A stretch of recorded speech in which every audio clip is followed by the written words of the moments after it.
Volume 1% there. Where? Right where you just hit.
Test. Test 1, 2, 3. Test.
Stop the stream and stop the recording, and then. I got it now. Oh, there we go. Okay, good. I'll make sure. Can you hear us online? About a 15-second. Test. Hello. Can you hear us? Hello. Can you hear us? Stop the stream and stop the recording, and then. Oh, there we go. Okay, perfect. Thank you. Good. Make sure. Can you hear us online? Thank you. Test. G is the man. There you go. Okay, so we got it going here. Okay, so we got sound now. We're confirming that. There you go. Thanks everybody for your patience. It's on now. Good. Okay, so what we're going to be talking about today is the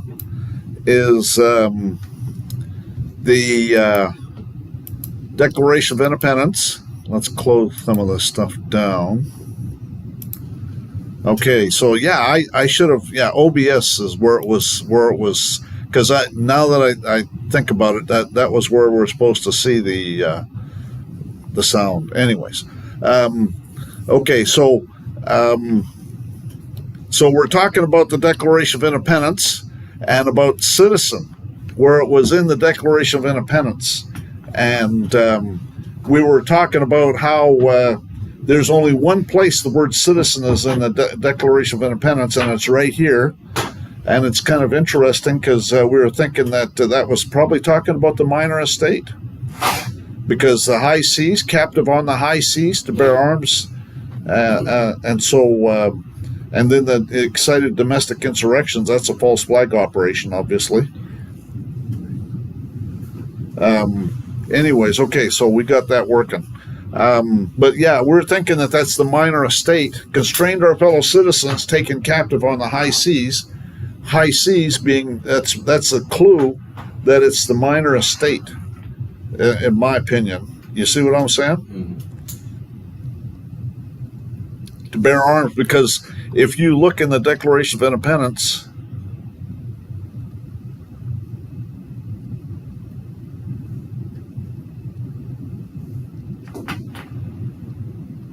right here, for transporting us beyond seas to be tried for pretended offenses, for imposing, this is all talking about the minor estate, benefits of trial by jury.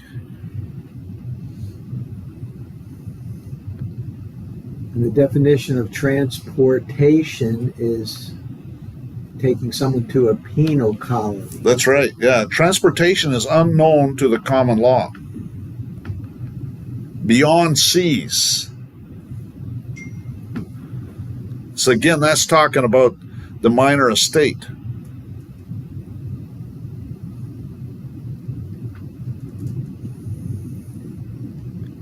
Abdicated government hereby declaring us out of its protection and waging war against us. That's exactly what's going on nowadays, too. It's all warfare.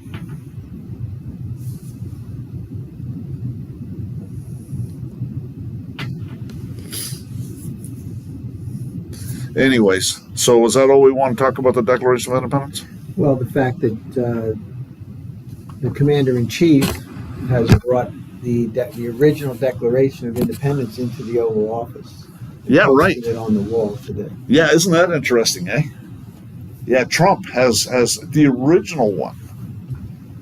Boy, that's a hint, I think. Right. So it's good news for us who are interested in liberty and freedom. I like the word freedom better. Liberty is something you get from a ship. Well, if I'm out on the high sea, then yeah, my passport gives me the liberty I'm looking for. I'm hoping so, yeah. Well, it does. I don't have a passport right now, so that's another story. Okay, so are we going to talk about the Articles of Confederation then? Yes, and we want to discuss the organic laws, and in between the second and third organic laws is the Treaty of Peace, which is what helped to solidify whatever freedoms of our republic that we have at the time. Because between 1776 and 1783 was the Articles of Confederation government, the Confederation government, and we were at war during most of that time. And so why that matters is because we were claiming freedom and acting as if we're free and backing it up with our guns, our arms, as we the people.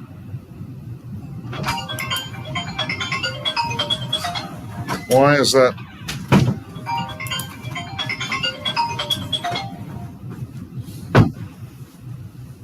Articles of Confederation not showing up there.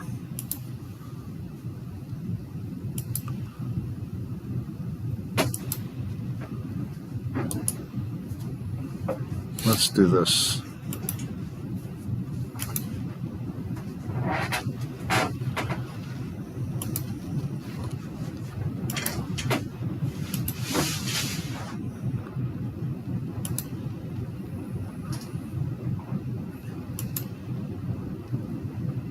So the Articles of Confederation were agreed upon in 1777.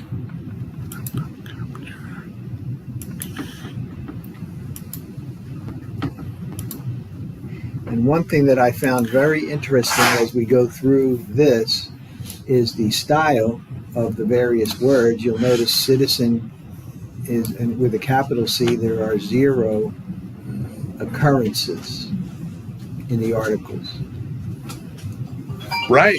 Yeah, with the capital C. And if you go down all those, what I did was I took the same word and looked at the capital and non-capital, and then wrote down how many I found in the Articles of Confederation. And what I go down, if you will, to like the word united. Inhabitant, hold on, go back. Inhabitant, there were 3 with a small I. People, there was no capital P people, so we were common law people under Articles of Confederation. Subject, 0. So why it's 1781 is because that was when Maryland was the final colony to agree. So let's go ahead and start reading the preamble. And it was adopted in 1777 and was the United States' first constitution. Right. So feel free. To all to whom these presents capital P presence, shall come, we, the undersigned delegates of the states affixed to our names, send greeting.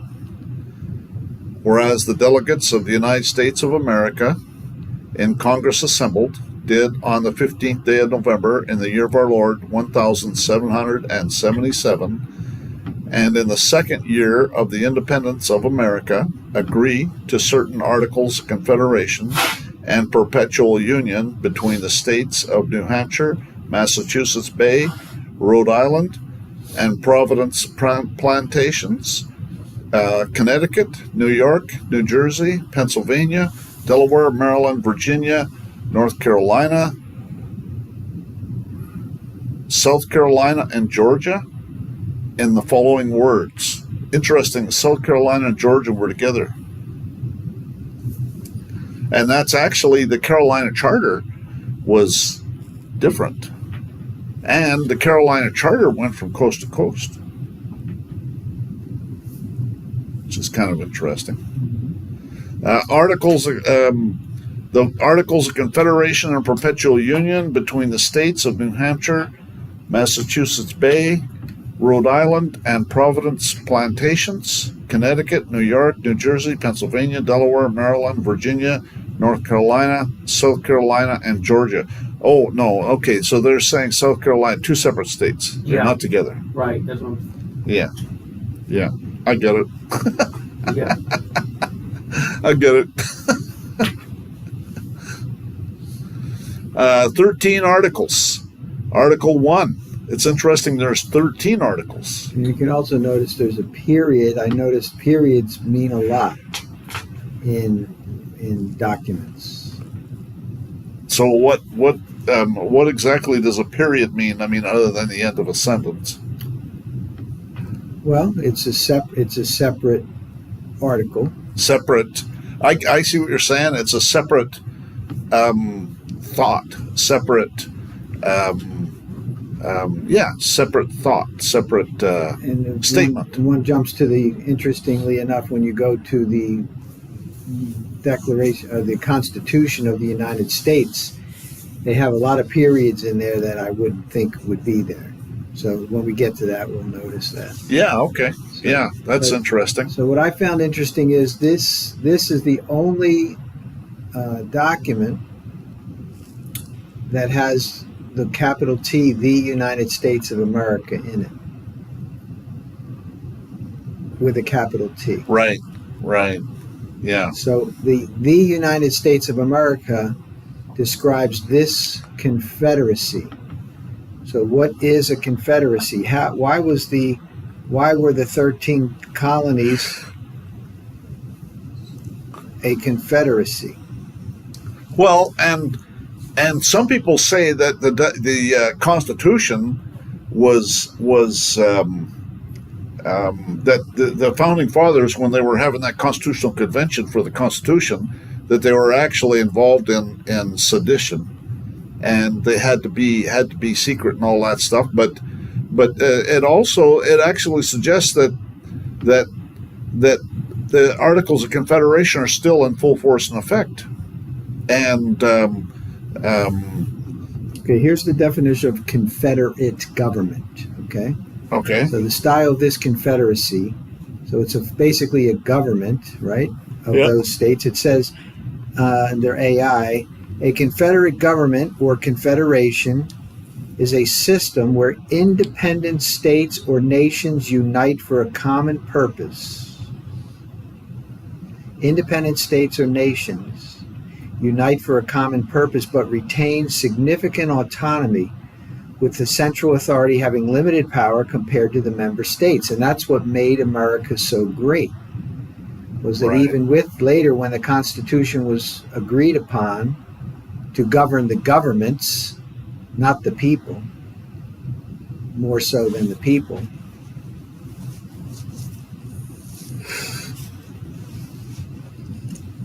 And that's why in Article 6, the word confederation of the Constitution is still used, because the debts and engagements shall be as valid against the United States, not against the United States of America, but against the United States, which is the government. Which is the government. That's right. So this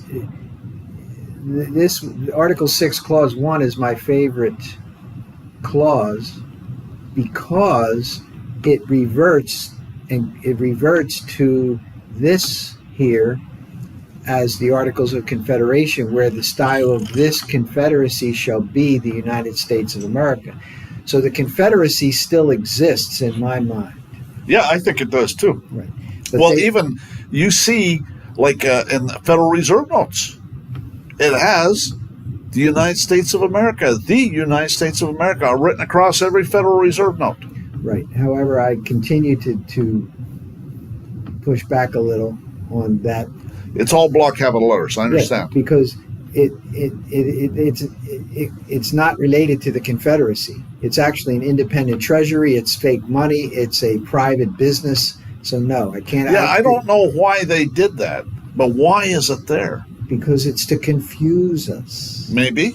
And to But the other place that you see the United States of America is on land patents. And it is every time I've seen it, if I'm not mistaken, it's exactly like this is written here. It's upper and lowercase. in Yep, quotes. for sure. Yep.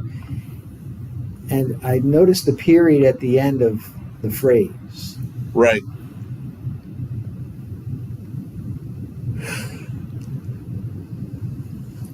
Now the quotation marks are in the original, right? Correct. And the quotation marks include the period. It's just kind of interesting. Exactly. And I actually, for fun, I put it in some of my documents. I Right. wrote the period in there, Right. just for fun. Right. Well, that actually makes sense. It's not, and it could be the last, the end of that sentence or the end of that thought, but it's also signifying the end of the United States of America is a complete thought by itself. Yes, it is. It's a complete thought.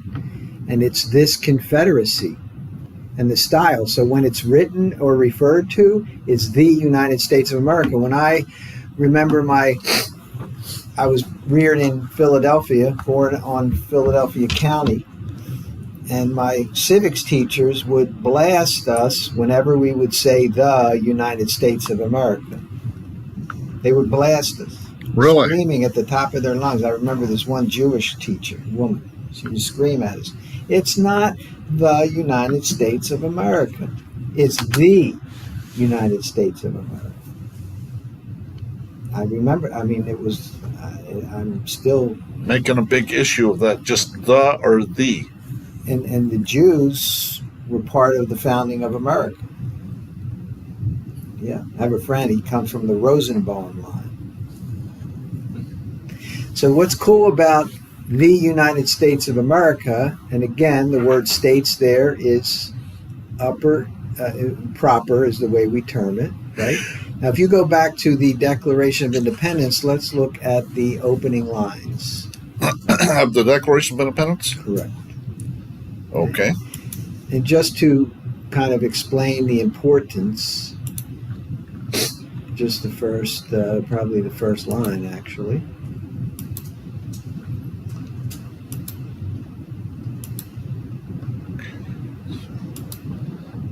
If you can find it. I gotta bring it up again. I shut it down. And it basically talks about... Okay, so you want to go to the first lines of the Declaration. It talks about the Declaration of there it is. 13 United States of America. And United is lowercase. Correct.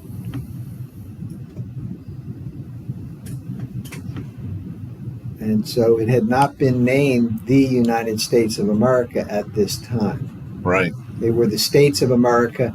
They were the States United. That's right. Now, I believe that the Union was formed here, July 4th, 1776. But after the Declaration of Independence was completed, we've declared it. Now we're united. Correct. We're the Right. Union. Right. We were acting in concert, and the different political states delegates agreed that they were acting on behalf of the states. I'm sure people could opt out. Many of them did. They were British. Right. British There was the United sympathizers. Empire Loyalists that all wound up going to Nova Scotia. Right, at the after, right? Or Right. Right. Well, it was after the War of Independence, I think. Right. So the good news is that under Article 6, Clause 1 of the Constitution of the United States, actually it's the Constitution, if I'm not mistaken, I could buy that. The Constitution of the United States, Article 6, Clause 1, the Confederation, the engagements entered into, which are the 4 organic laws. And that's why they're organic.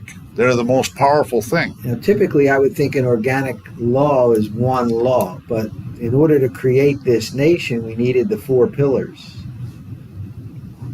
of the 4 organic laws.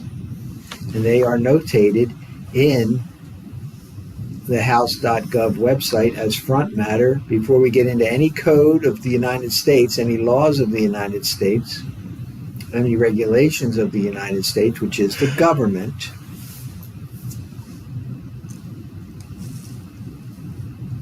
It talks about the front matter, which is the organic laws, right. Which there are 4 of them. Right.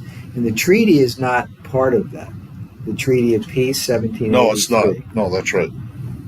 So, matter of fact, there's only one section in that treaty that's even considered valid anymore. I mean, what happens when you understand what happens when you go to war with a country, that all the treaties get thrown out the window when you're at war, because none of the treaties mean anything anymore. They're everybody's at war. And so, and then after the war is over, then you decide which treaties you're going to reaffirm and which ones you're not. So let's, I think it would be fun because it's related to where I'm heading right now as far as I'm trying to discover who is actually responsible for making war against me. Who? What man is responsible? Right. Let's go to the internet, go to the Treaty of Gent, and what we're looking for is the original parchment front page. So if you just look up, when you go to Treaty of Gent, and click on the images, and we'll find it real quick. And I'm going to show you what I discovered. So we want to images. Yeah. And then when it shows the front page, probably. Okay. Well, let's share this on OBS. Okay. And this, to me, this is, Glenn, this is where I'm heading. I'm either going to hold the President of the United States responsible or the King of England. One of those two, or both, is responsible for the damages as a man. Based upon this treaty, because we discovered, and if anyone wants you can look it up yourselves. Didn't you get a certified copy of that treaty? I did. Anyways, okay, so which of these images? I think the last one on the right, second line, probably that one will work. And let's look at what it says. Now, this is the handwritten. Now, interestingly enough, when you go on archives.gov, it doesn't give you this reality. It changes the case. So that's why I don't use anything until I confirm it.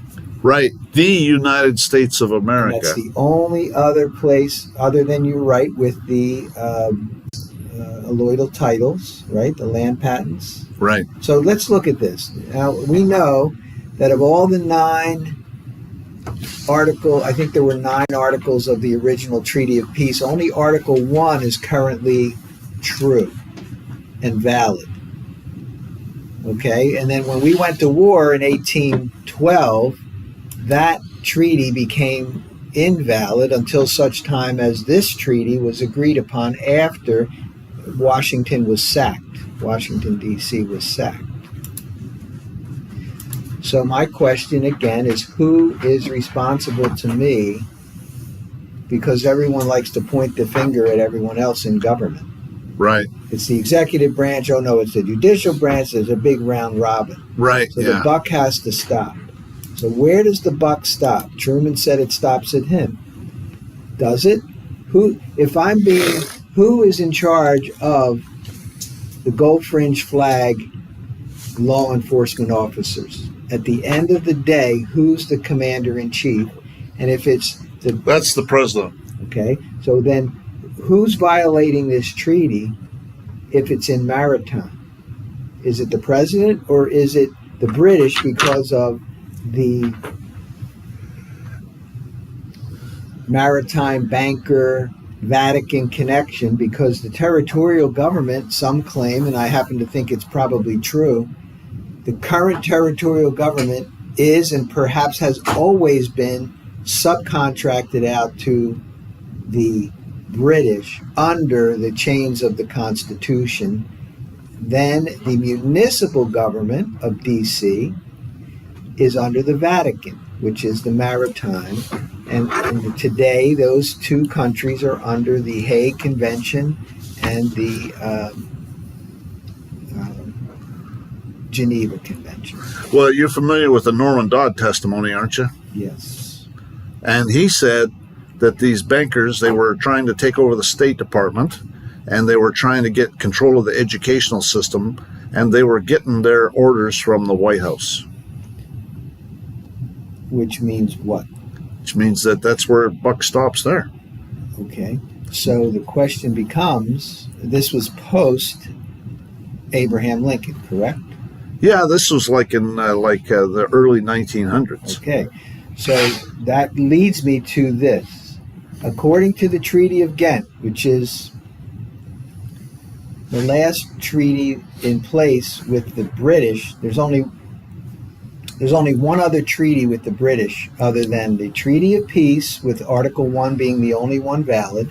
All of the Treaty of Ghent is valid. And the Treaty of Washington of 1871 with Great Britain. Us and Great Britain. United States and Great Britain. Yeah, but is the Treaty of Washington, my question is that just District of Columbia? I think it is, because it's related to maritime. The word fishing is used in there. It's the word schools of fish. I think they're defining me as in a school of fish. Could be, yeah. So so now in common law, who is responsible to damages? If I'm part of this confederacy, which I claim to be, under Article 6, Clause 1, the Confederation, this says between who? His Britannic Majesty. Right. Now, is that his office or is it him? Is it him or is it his government? I'd say that's him. I would agree, because he was the one who gave. Otherwise, it'd be the King of England. Okay. See what I'm saying? That's the office. His Britannic Majesty is the man. It's the man. I would say so. Right. So the same. And do you know, interestingly enough, the scoundrel King George, he was still living. He was involved in the 1760s. He was involved in 1776. He was involved in 1783. And then he was involved in the late 1800 up to 1810, when he started impressing sailors, taking captive on the high seas. He was trying to instigate us to eliminate the Treaty of Peace. And Congress went ahead and took the bait and declared war. Oh, is that right? Yep. Isn't that interesting? Yep. So the king got what he wanted. He then went ahead and sacked Washington, burned the White House, burned a lot of the documents. Well, that's the reason. I really think the reason they did that is because they needed to destroy evidence of the 13th Amendment. Perhaps. Let's pull up the Treaty of Peace in its proper style. 1783, you'll find it under best. Same as the Treaty of Peace. out of my documents. Right. I mean, I have bought the certified copies of these, and the only thing that's valid right now is the first article. So for years I was looking at the rest of them where I was guaranteed peace. That had nothing. According to the State Department, the only article that's valid between Great Britain and the United States is Article 1. Article 1 of the Definitive Treaty of Peace. Correct. And So that- we're in the Definitive Treaty of Peace now. It's interesting. See, Nelson goes through and lists the number of where these words are included in here. So Article 1, Definitive Treaty of Peace between the United States and Great Britain.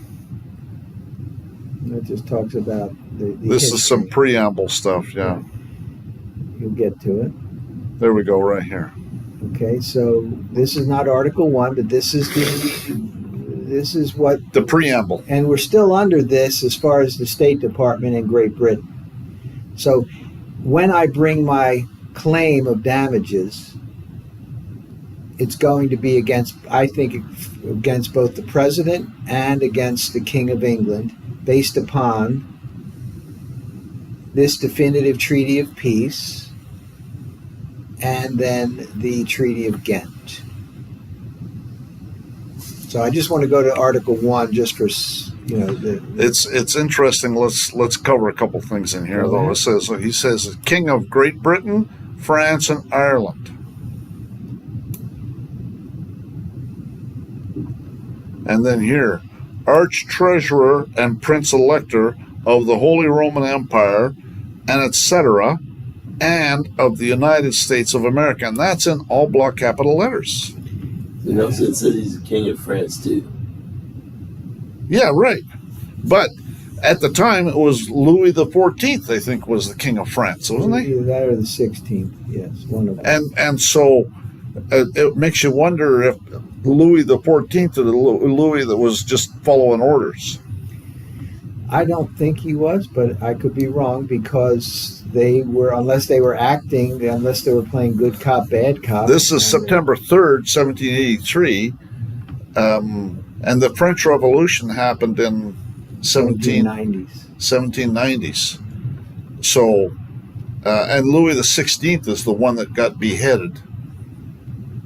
But that was all very Masonic.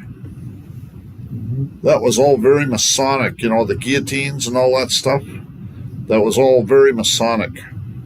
And so it makes you wonder if the Masons are tied to England big time and the Vatican.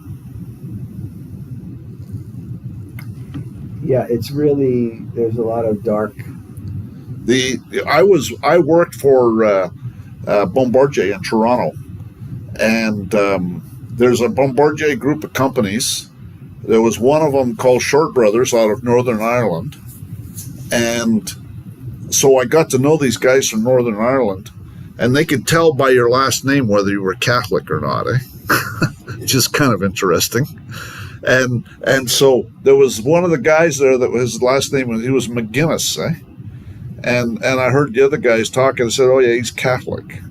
Well, how can you tell that? Because of his last name. And so think about it. So they go into a pub somewhere. Oh, and what's your name? And they know whether he's Catholic. You see what I'm saying? And that's where all that hatred comes from. And I thought that was interesting. Anyways, they were telling me about the Orangeman. There was a big celebration or a big demonstration. It was a demonstration going on in Ireland proper, about the Orangeman. And most people don't know what that's all about. But what that has to do with William of Orange. And William of Orange was asked to come and he was like in Holland, I think. And they asked him to come and be king. And so there was a big controversy about that. And I'm not sure if he did become king, but there was people trying to get him to become and be king. You see what I'm saying? But these guys were telling me that there's actually two levels in the Masons. There's, like, my father-in-law was a Mason. He was like a 32nd degree Mason. And they said that for people like us, all we can go up to is like the 32nd degree. But they said that the royal families, like Prince Charles, they're the ones that are pulling everybody's string. They're issuing marching orders for all the Masons to do. You see what I'm saying? And so this William of this Orangeman thing was a Masonic thing too. And How many levels does it go up? well, who knows? I mean, King of England, I mean, wherever he's at the top somewhere. You see what I'm saying? King Charles, you know what I mean? How the Pope is he in that? I'll bet he is. I've heard that the Pope is mixed up in that stuff too. Catholic Church. So the Treaty of Peace, I think, based on what this says, I'm just looking at it now. So we'll go to No, right there. Just it having pleased the divine providence. This is after the war. Everybody's agreed there's going to be a settlement. The French have loaned us money. Louis XVI died in 1793. So I believe this king was just claiming something that in his mind, remember, he was a nutcase. He was certified. who? King George. Why you say he was? He was insane. Yeah. Have you read the Declaration of Independence? Well, yeah. What he was doing to us? Well, it's he was making war on us. Yes, but it was because of his essentially insanity. No sane man does that to people. Satanists do it. Okay, so he was a Satanist. So he's claiming to be. So let's read this. And I think that the United States of America here is not him, because look at what that first line says. It having pleased the divine providence to dispose the hearts of. So there's two hearts. There's the heart of the most serene and most potent Prince George III, and there's the heart of the United States of America. Oh, that's interesting. Mm-hmm. The people, we had won our equality. Oh, I see. Yeah, I see what you're saying. And that's why he continued to agonize and squirm and try. So he was Arch Treasurer and Prince Elector of the Holy Roman Empire, and etc. And then the other heart was of the United States. There. Yeah, right. And hearts of, and I'm no specialist in grammar. But, I see what you're saying. okay, so then let's continue. Let's read this. Keep going. To forget all past misunderstandings and differences that have unhappily interrupted the good correspondence and friendship which they mutually wish to restore, and to establish such a beneficial and satisfactory intercourse between the two countries upon the ground of reciprocal advantages and mutual convenience as may promote and secure to both perpetual peace, to both, and you would think there'd be a comma in there or something, perpetual peace and harmony, and having for this desirable end already laid the foundation of peace and reconciliation by the provisional articles signed at Paris on the 30th of November, 1782, by the commissioners empowered on each part, which articles were agreed to be inserted into and to constitute the Treaty of Peace proposed to be concluded between the Crown of Great Britain and the said United States. Okay, so now it's all of a sudden the Crown of Great Britain, which is a corporation. It's the government. Yeah. I've always said the United States is the government. That's right. The United States of America is my country. Yeah. And the Crown of Great Britain, that's the government over there. Mm-hmm. But which treaty was not to be concluded until the terms of peace should be agreed upon between Great Britain and France, and His Britannic Majesty should be ready to conclude such treaty accordingly, and the treaty between Great Britain and France having since been concluded, His Britannic Majesty and the United States of America, in order to carry into full effect the provisional articles above mentioned, according to the tenor thereof, have constituted and appointed, that is to say, His Britannic Majesty on his part, David Hartley, Esquire, member of the Parliament of Great Britain, and the said United States on their part, John Adams, Esquire, late a commissioner of the United States of America at the Court of Versailles, late delegate in Congress from the state of Massachusetts and Chief Justice of the said state, and minister plenipotentiary of the said United States to their high mightiness, the States General of the United Netherlands, Benjamin Franklin. So they're talking about this whole. Right. So it was John Adams, Ben Franklin, and John Adams. Yeah, right. They were the plenipotentiary. Late delegate in Congress from the state of Pennsylvania, president. So, well, the colon it ends the thought, I guess. Well, so here we're talking. No, it's David Hartley is member of Parliament and Great Britain, and then the said United States on their part, John Adams, Esquire. At the end of the title. Yeah, right.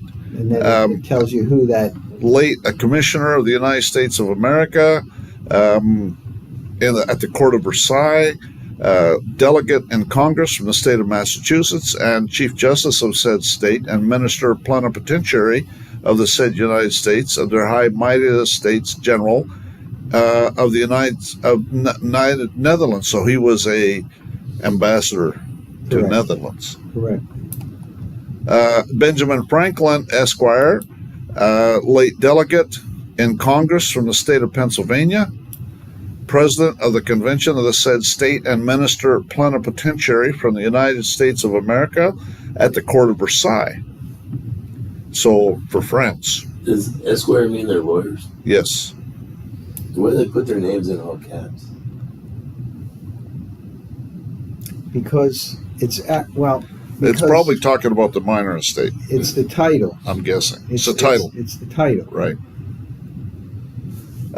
John J. Esquire, late President of Congress, Chief Justice of the State of New York, and Minister Plenipotentiary of the said United States at the Court of Madrid.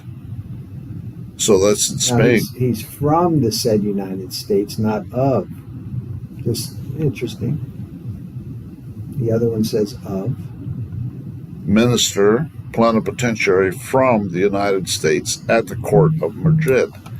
So that's an ambassador. And this one here, Minister Plenipotentiary from the United States of America at the Court of Versailles. And right, and the other one says of the said United States, right there. Minister Plenipotentiary of the United States to their high mightiness, the States General at the United Netherlands. To the States General. The other one is at the Court of Versailles, and the other one is at the Court of Madrid. So there's reasons. I don't want to spend a lot of time. Yeah, that's something to think about, though. Why? There's got to be a reason for it, for sure. Now, so here's an article first. His Britannic Majesty. This is the only article that's... This is the only one that's still in full force and effect. And you want to show them the treaty, State Department treaties in force. It's in your documents. Treaties in force, 2020. Yeah, we could do that, but I mean, it's there. I mean, just kind of all we need to know is this is the only thing that's in force, full force and effect today. If you go to you do a Google search for treaties in force, it will come up with a State Department document, and it will tell you. Page 470 shows the treaties in force between us and Great Britain. And it has an asterisk saying that the Article First is the only one that's currently of this treaty. Right. From the Revolutionary War. Right. And it talks about, notice the free sovereign is lowercase because they were common law free states. Right. Small s.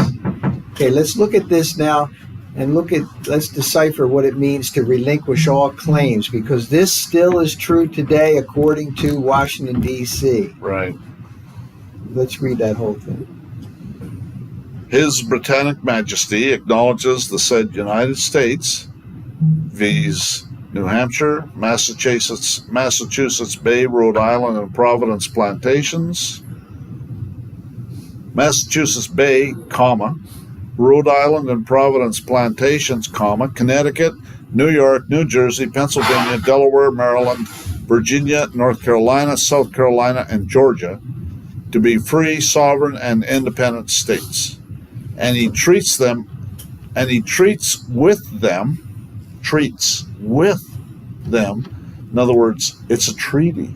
And he treats. Oh, he's entreating. Okay. He treats with them as such, and for himself, his heirs, and successors, relinquishes all claims to the government, propriety, and territorial rights of the same, and every part thereof. This is pre-Northwest Ordinance, pre-Constitution, where Jefferson said that the Constitution had to be imparted to chain the government. Right. So they wouldn't be criminals. Right. So Jefferson said two enemies of the people are criminals and government. Think about it. Two enemies of the people are criminals and government. And he said, bind the second down with the chains of the Constitution so they don't become the legalized version of the first. Okay. And that's exactly what's happened. Now notice that I looked up the word propriety, and also notice territorial rights. The word territory in the Constitution is with a capital T, related to territory and other property belonging to the United States. Right. So when currently what government administers at the end of the day the Social Security Administration today? What government? Most people will say, of course, it's the United States. I claim it's Great Britain. Actually, they say it's the International Monetary Fund. Which is based in London. No? Or is it Switzerland? I don't know. The point being is it's not Washington, D.C. So, here in this Treaty of Peace, which the government today, the two governments claim this is still valid, so that means himself, King George, his heirs and successors, relinquishes all claims to the government propriety and territorial rights of the same in every part thereof. So he's relinquished the claims. What's the government propriety? You said you looked that up. Well, let's look it up again. Because my memory is okay, but it's not.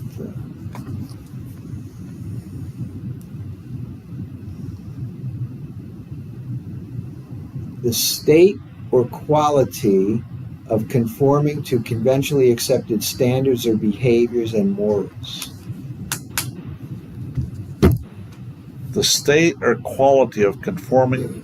The quality or state of being proper or suitable, appropriateness. Okay. The sense of propriety, your behavior. What's proper? He relinquishes all claims to the government behavior. Right. I like it. That's helpful to me. Yeah. Talking about it. Right. And territorial rights, Article 1, Section 8, Clause 17. Right. So any connection that the territorial government of D.C. has to the special relationship we have with Great Britain, right, because it's through the bar, they're making war on us. So that's going to take me down now to the Treaty of Ghent, which is a peace treaty. And I claim, since that in full is currently agreed to between Great Britain and the United States government, when they're conspiring, the two of them with the bar to attack us, who's responsible? So when we sue, it's going to be the man in the presidential office, or whoever was in there, I'm not sure, and whoever was the king or the queen. And their government is responsible. So we have to return to these treaties. But they can get away with it because of the minor estate, because we are fish, schools of fish, and they're fishing us out of the ocean under maritime. Right. All right. So that's pretty much. I just wanted to bring that up as far as that's the only piece. That's the only treaty of peace that's. Now let's go down and just for fun show what they had agreed to. So you can either search the word peace or just go down. It's probably highlighted. I think it's in Article 7. This draws the lines. This talks about fishing.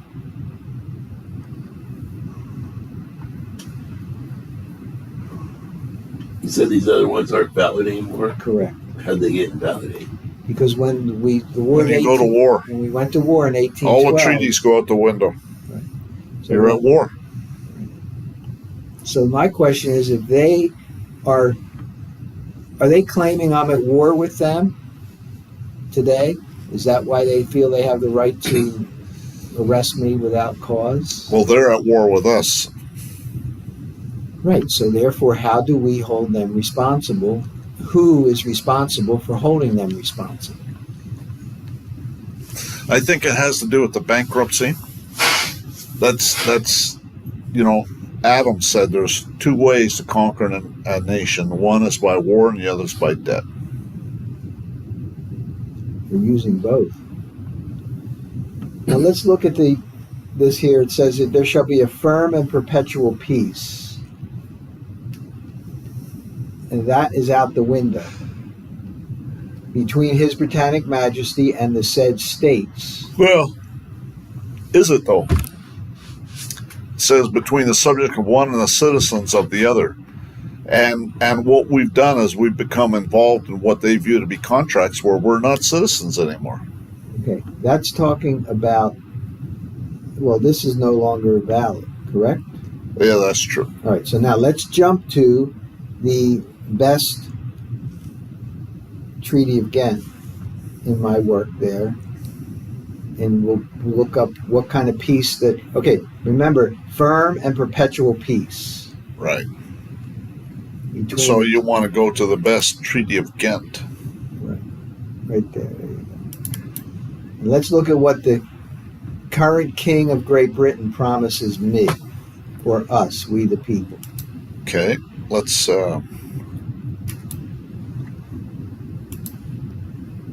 And this last judge that put me in jail, he's a municipal scoundrel with a gold fringe flag, which means there's a broken contract.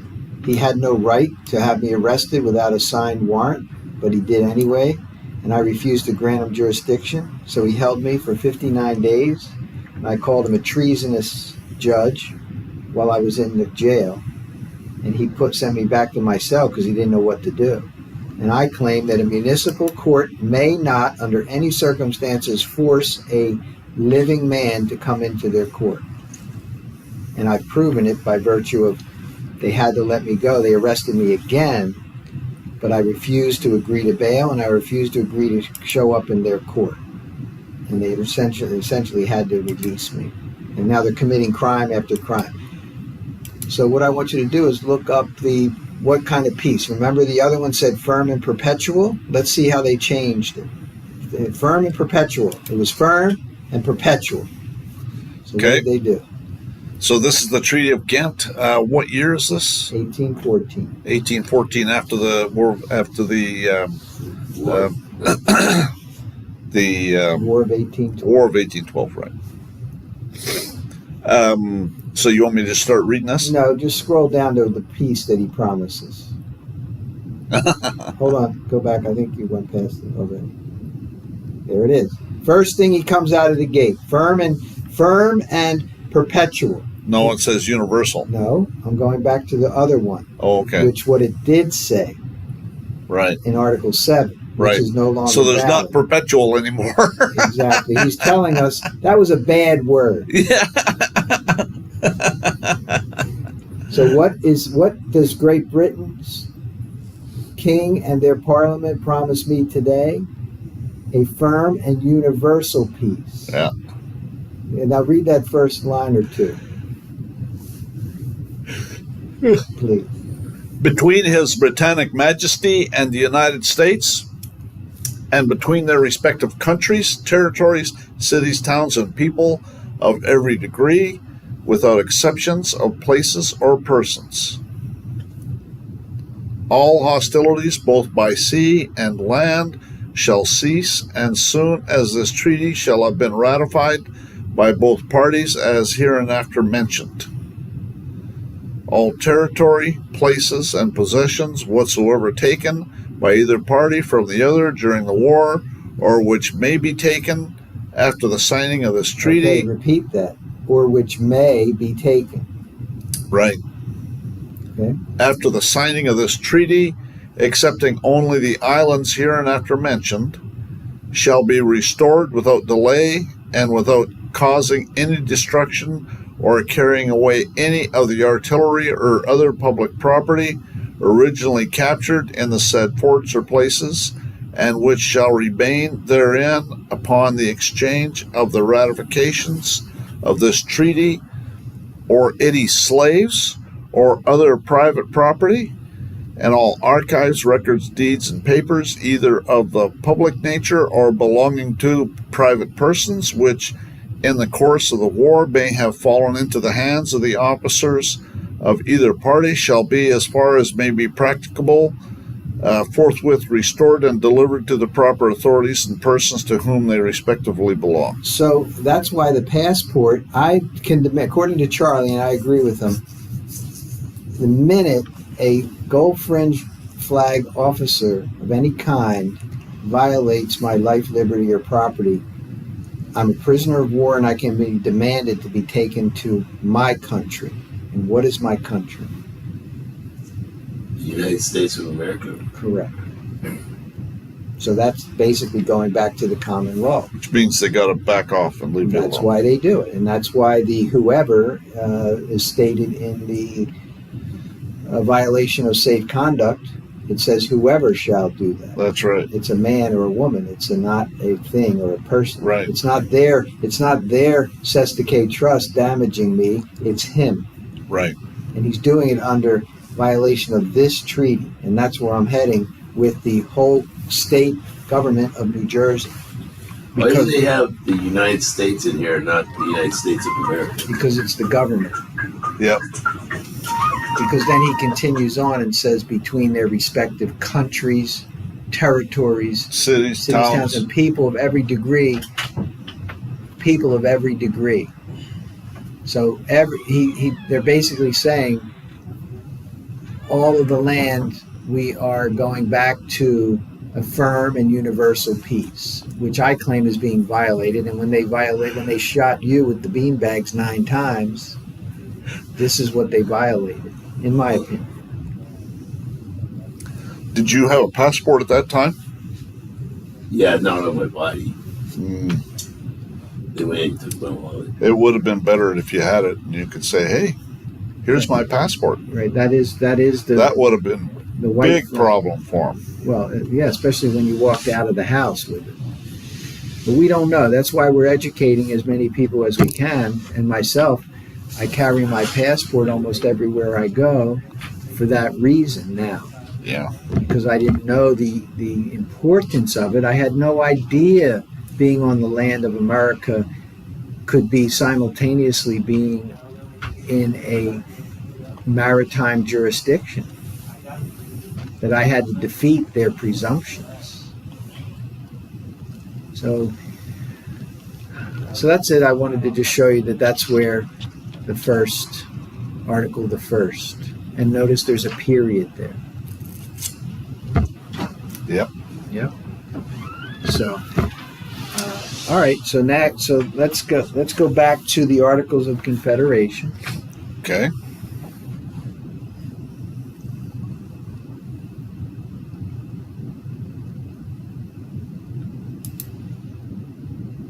And that's why, regarding in that last thing, it talked about slaves. If the government wants to claim that the minor estate is a slave name, then the moment I demand it be returned to its proper owner, which is me as the beneficiary, that's why they have to do it. We have to force their hand. Government is force. It's not reason. It's not logic, I think. Okay, here we are.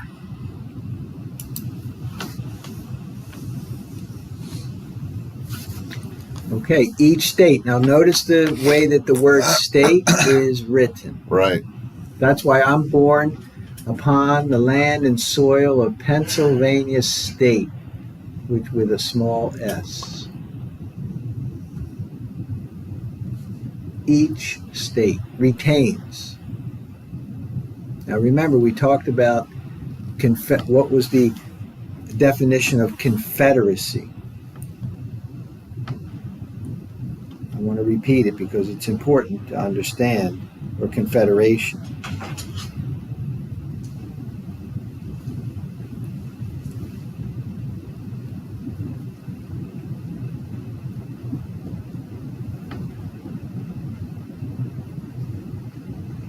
It's a system of independent states or nations united for a common purpose. A confederation is a confederate government.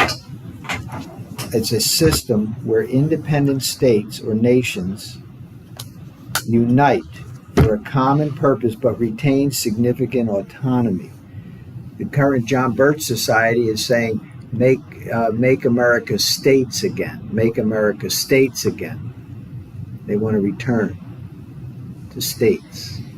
I don't know how it's going to end up, especially with the one world government trying to make Canada, Greenland as part of the United States, because it's just contract. So here, this is one of the organic laws that still is in effect for those that wish to understand it. And notice the word confederation is also still in lowercase. Confederacy is, I'm not sure where confederation is. In Article 2. We'll just read the whole thing and you'll see it. Each state retains. Oh, there we go. Yeah. Read that out loud, please. Each state retains its sovereignty, freedom, independence, and every power, jurisdiction, and right which is not by this confederation expressly delegated to the United States and Congress assembled. Right. And notice that power and jurisdiction are capitalized, and yet the word right is not. Right. They're saying common law, common law, common law. Let's go to Article 3. This is a beautiful article. This was what my friend Charlie would pound on. He would say, it's a firm league of friendship with each other. That's what we had with each other. The people of the states, the common people of the common states, hereby severally enter into. Go ahead. A firm league. The said states hereby severally enter into a firm league of friendship with each other for their common defense, the security of their liberties, and their mutual and general welfare, binding themselves to assist each other against all force offered to or attacks made upon them or any of them on account of religion, sovereignty, trade, or any other pretense whatever. So I'm going to be using this on account of religion. I was attacked on account of religion. Right. So the said states, the common law is supposed to come to my defense. That's why the First Amendment, no state shall or Congress shall make no law respecting an establishment of religion. Right. So the government attacked me for my religion. Right. And it's still outstanding today. And they're doing it under the guise of some bond that they wrote up against this fictitious name. And they're trying to take my life, liberty, and property without due process of law. Because it's not law, it's fiction, it's legal, it's color of law. Right. So how do I, the man, hold a man and or his government responsible? So I think it's the president and potentially the King of England. That's who's responsible. I think that you can, what I would suggest is it was the president at the time, and you can get this president to do it for you. I'll bet you. Okay, so what was the reason for this firm league of friendship? Article 4. of the Articles of Confederation and Perpetual Union.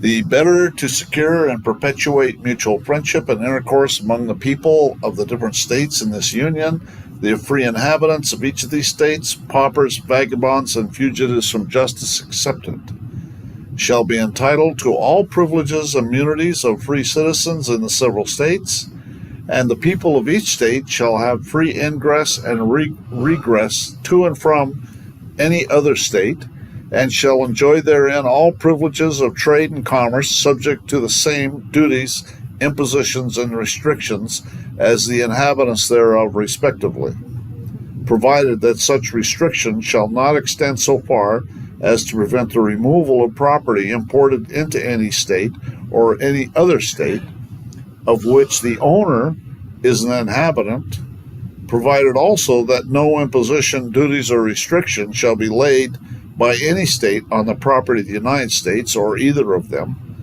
if any person guilty of or charged with treason, felony, or other high misdemeanor in any state shall flee from justice and shall be found in any of the United States, he shall, upon demand of the governor or executive power of the state from which he fled, be delivered up and removed to the state having jurisdiction of his offense. Full faith and credit shall be given in each of these states to the records, acts, judicial proceedings of the courts and magistrates of every other state.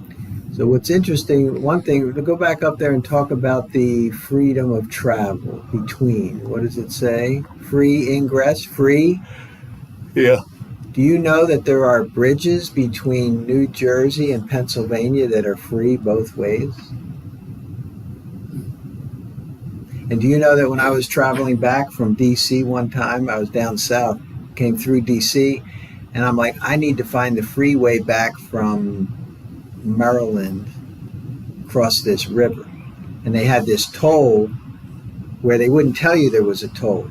So they charged me for it. The previous time I took the freeway because I found it. I went around and there was a freeway to go across because of this.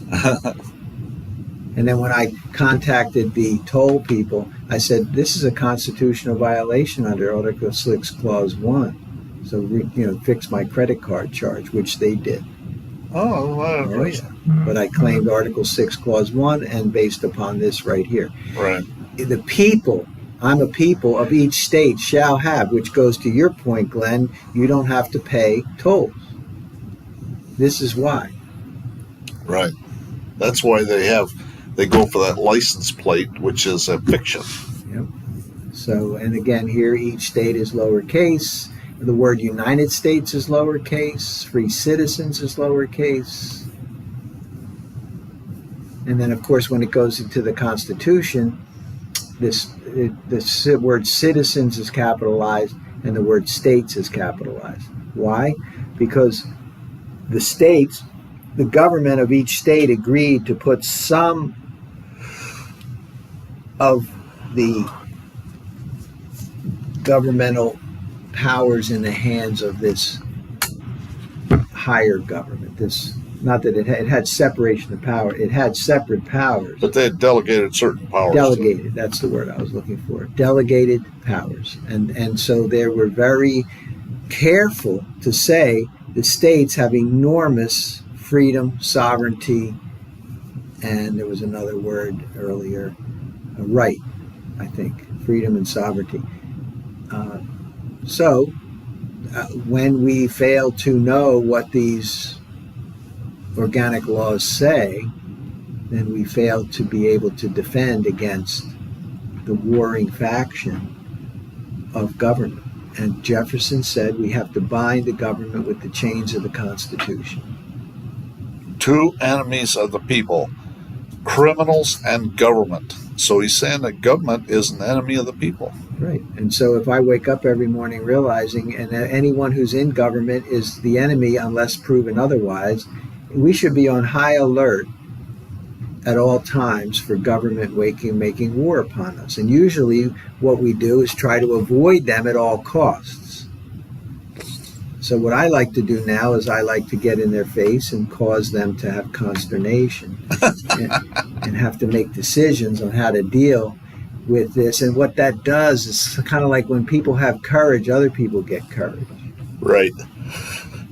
And even if we end up having to take a little bit of loss of life and liberty, as time goes on, we're going to become radioactive. It's going to get worse. Well, yeah, we will. The word will pass around that the bureaucrats get slapped when they find out, and all of a sudden they don't want to talk to you anymore. Right. But You're Glenn Fern.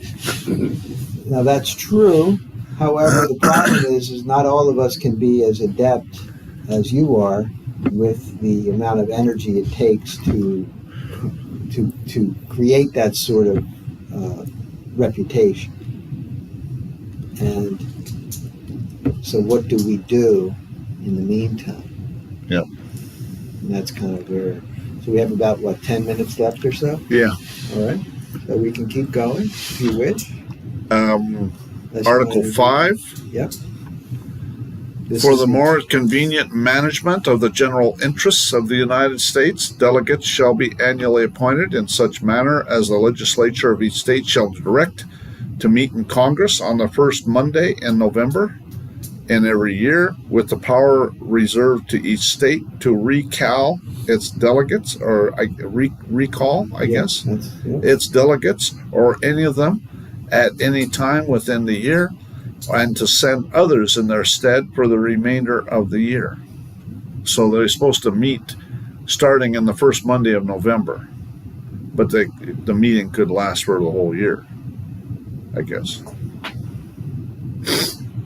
Anyways, no state shall be represented in Congress by less than 2, nor by more than 7 members, and no person shall be capable of being a delegate for more than 3 years in any term of 6 years, nor shall any person being a delegate be capable of holding any office under the United States for which he or another for his benefit receives any salary, fees, or emolument of any kind. One question for you. When New York was only represented at the Constitutional Convention by one man, did that violate this? No state shall be represented in Congress by less than 2. Well, that's interesting. So New York was only represented in Congress by one? Alexander Hamilton. He's the only signatory for New York.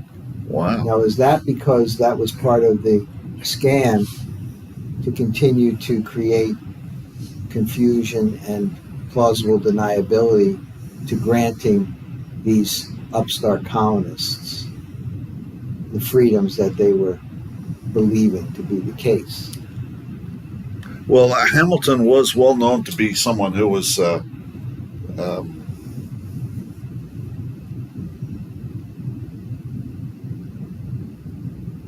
Rothschild guy. And that last line here, being a delegate, he's not allowed to get a benefit of a salary, fees, or emoluments of any kind. It was completely volunteer, and that was Charlie's point. We were all volunteers during this war. Everybody was a volunteer, and that's why we earned the. No, what that's saying. We earned the nation. Go ahead. Is you can't be a delegate if you already hold any office or receive under the United States. So you can't have an office, any other office. If you're a delegate, then you can't hold any other office. All right. You see what I'm saying? Mm-hmm. So you can't be a governor or a legislator. It's got to be someone that doesn't hold an office. So a delegate can't have an office that he's receiving. Well, he could hold an office if there's no salary, fee, or emolument. No, he can't hold any office. Oh yeah, right.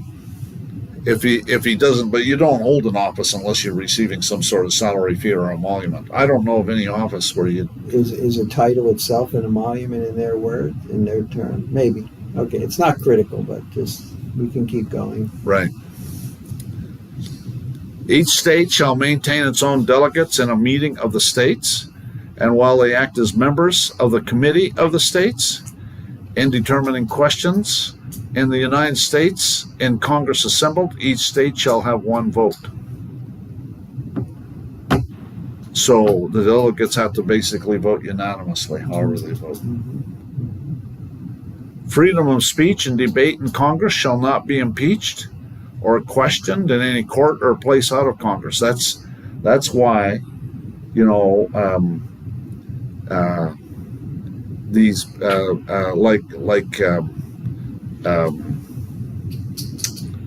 Pelosi would get up there and lie because they did it in Congress, and nothing can be done about it. If they do it outside of Congress, that's a different story.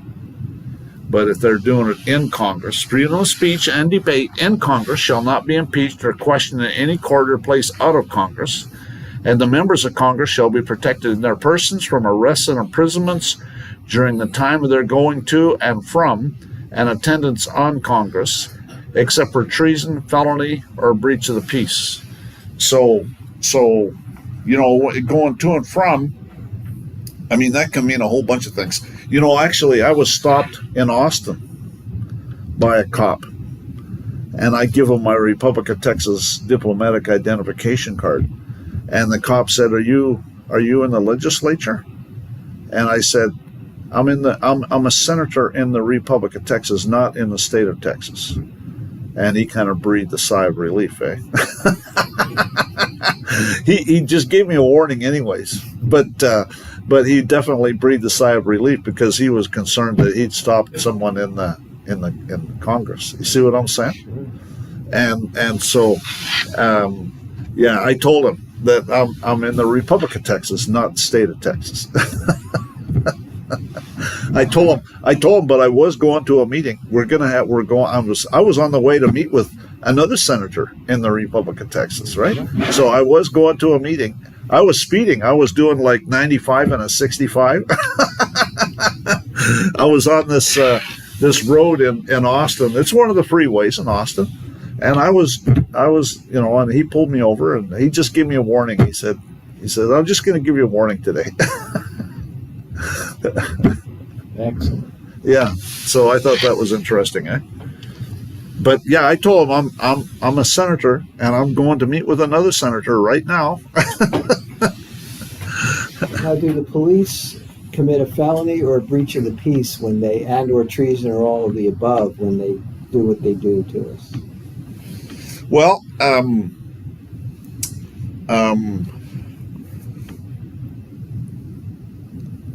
they're not supposed to do anything to citizens. The problem is there's so much out there that makes them believe that we're not citizens.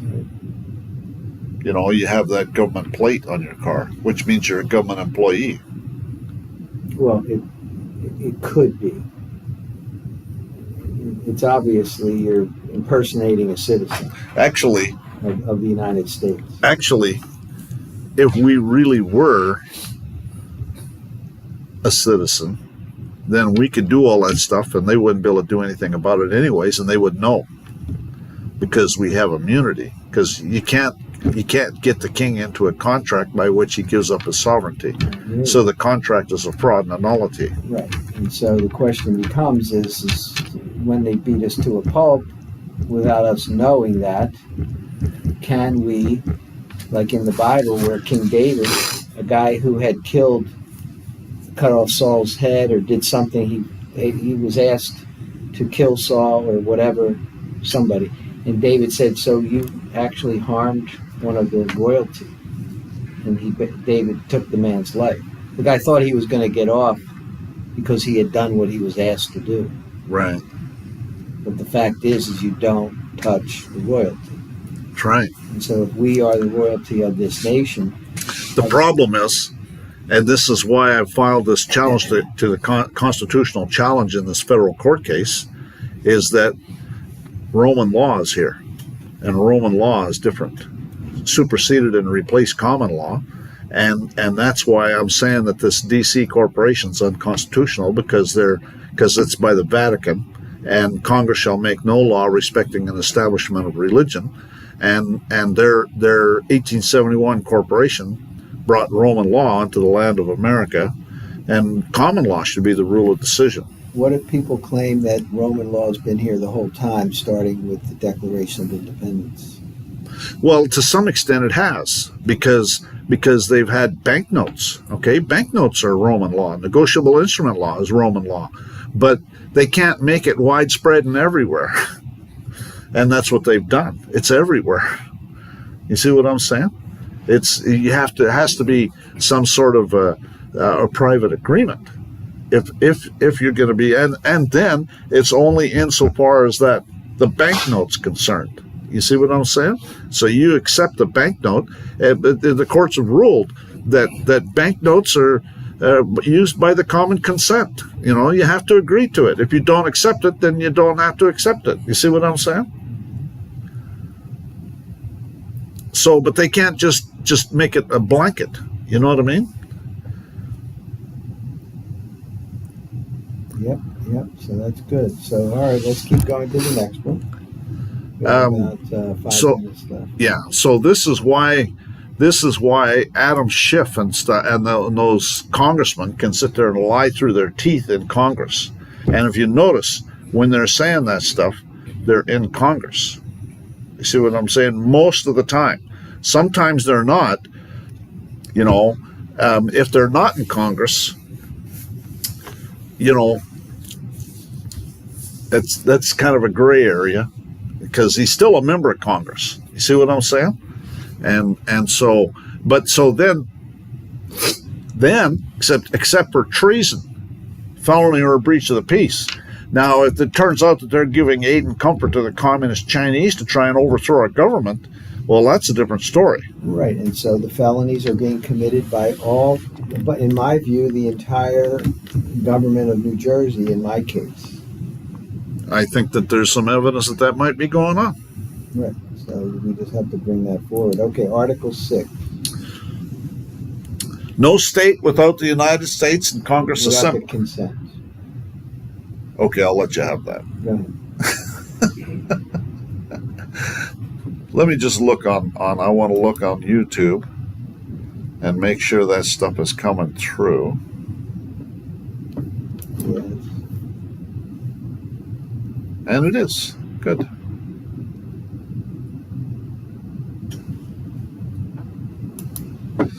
No state without the consent of the United States and Congress assembled shall send any embassy to or receive any embassy from or enter into any conference, agreement, alliance, or treaty with any king, prince, or state, nor shall any person holding any office of profit or trust under the United States or any of them, except of any present emolument, office, or title of any kind whatever from any king, prince, or foreign state, nor shall the United States and Congress assembled or any of them grant any title of nobility. Now, this is one of several attempts, in my opinion, to go after the bar members. And here it is in the Articles of Confederation. There's similar stuff in the Constitution. And then ultimately they had to do the 13th Amendment, which presented, and that's where it talks about, see, it says king, prince, or foreign state. In the 13th Amendment, it says, or foreign power. And it adds the word emperor. Right. Yeah, but the foreign power, because that would be the Vatican. You see what I'm saying? Gotcha. And so, because they might be considered a foreign state, but they're certainly a foreign power. Right. Okay. So, well, the problem is that the states that are entering into these treasonous acts are not the original. See, they attempted to block these bar members from holding any position of trust under them, or either of them. They did it here. It's in the Constitution, and it was ultimately had to do with 13th Amendment. So can this article be used to remove a judge that has a bar license? Well, This one couldn't. You'd have to. The one you'd need would be the 13th Amendment, The original. but that one's disappeared. Yeah, the original 13th Amendment. They've made it disappear. That's why they have a statue of Lincoln in the city of London. You see what I'm saying? Why else would they put Lincoln's statue in there? Because he disappeared their 13th Amendment. Anyways. No two or more states shall enter into any treaty, confederation, or alliance, whatever between them, without the consent of the United States and Congress assembled, specifying accurately the purpose for which the same is to be entered into and how long it shall continue. And actually, it's this stuff here is much shorter in the Constitution.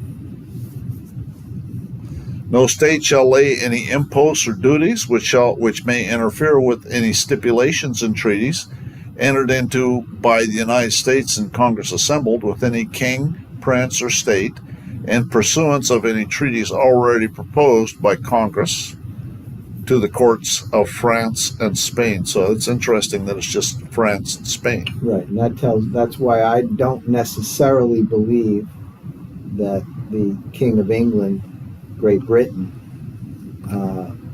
financed both sides of the war. He might have, he might not have done it directly. He could have done it indirectly. You know what I mean? I've read about it in many books, and it always says that it was Rothschild's idea. He brought forward to the king. Well, I mean, let's face it, the bankers make money no matter what happens, don't they? Right, so one of the governments, and it's family, like if my cousin ends up winning, one of us is going to win, we don't care who wins. Well, that's it. No vessels of war shall be kept in time of peace by any state, except such number only as shall be deemed necessary by the United States and Congress assembled for the defense of such state or its trade, or shall by any body of forces be kept upon any state, be kept up by any state in times of peace, except such number only as the judgment of the United States and Congress assembled shall be deemed requisite to garrison the forts necessary for the defense of such state, and every state shall always keep up a well-regulated and disciplined militia, sufficiently armed and accoutred, and shall provide and constantly have, ready for use in public stores, a due number of field pieces and tents, and proper quantity of arms, ammunition, and camp equipage. No state shall engage in any war without the consent of the United States and Congress assembled, unless such state shall be actually invaded by enemies, or shall have received certain advice of a resolution being formed by some nation of Indians to invade such state, and the danger is so imminent as not to admit of a delay till the United States and Congress assembled can be consulted, nor shall any state grant commissions to any ships or vessels of war, nor letters of marque or reprisal, except it be after the declaration of war by the United States and Congress assembled, and then only against the kingdom or state and the subjects thereof, against which war has been so declared, and under such regulations as shall be established by the United States and Congress assembled, unless such state be infested by pirates, in which case vessels of war may be fitted out for that occasion and kept so long as the danger shall continue, or until the United States and Congress assembled shall determine otherwise. We have to wrap it up. We're losing our Okay, yeah, you're right. need to be out of here. It's 4 minutes till quitting time. Okay. And don't forget, mention the Northeast Private Information Share. Yeah. If anyone wants to come down and see us, we'll be having a Saturday and Sunday session on the first, April 8th, I think? 9th, We'll be doing them on